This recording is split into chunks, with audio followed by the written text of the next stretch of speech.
भद्रकाली कपालिनी दुर्गा क्षमा सेवा धात्री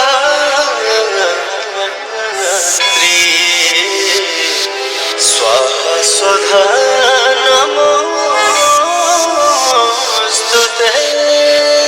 आप सभी को नवरात्रि की हार्दिक शुभकामनाएं। डीजे मां लक्ष्मी टेंट हाउस के तरफ से 2021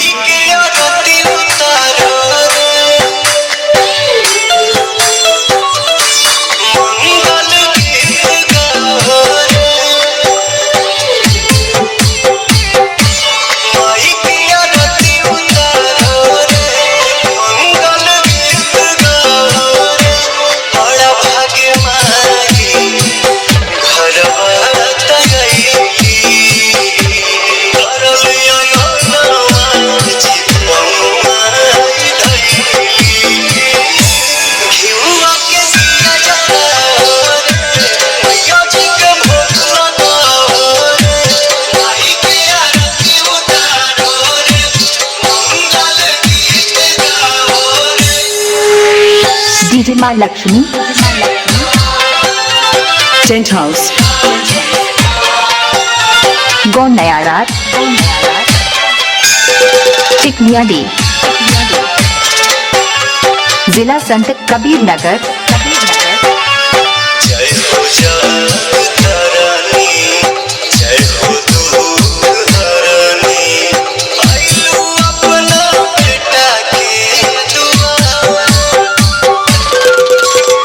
हरि हम पुजरिया, रखिया नजरिया, सुखी रहे पूरा परिवार।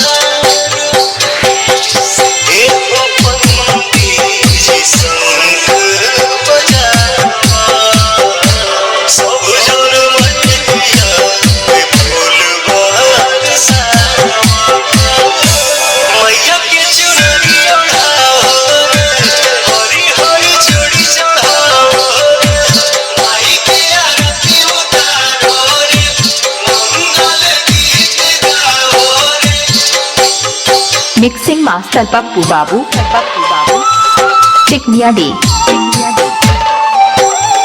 डीजे मां लक्ष्मी टेंट हाउस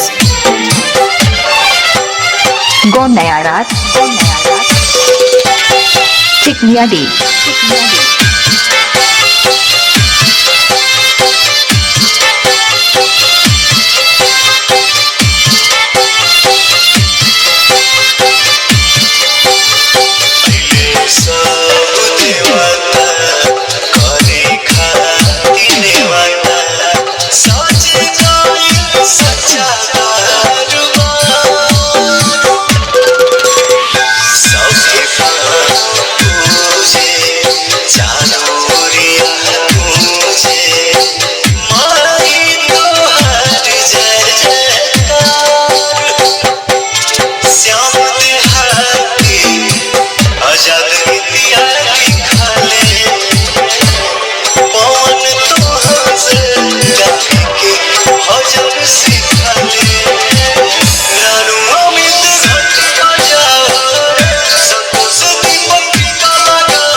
डीजे मां लक्ष्मी टेंट हाउस गौ नया रात चिकनिया डी गांव चिकनिया डी पोस्ट घोड़ापाली।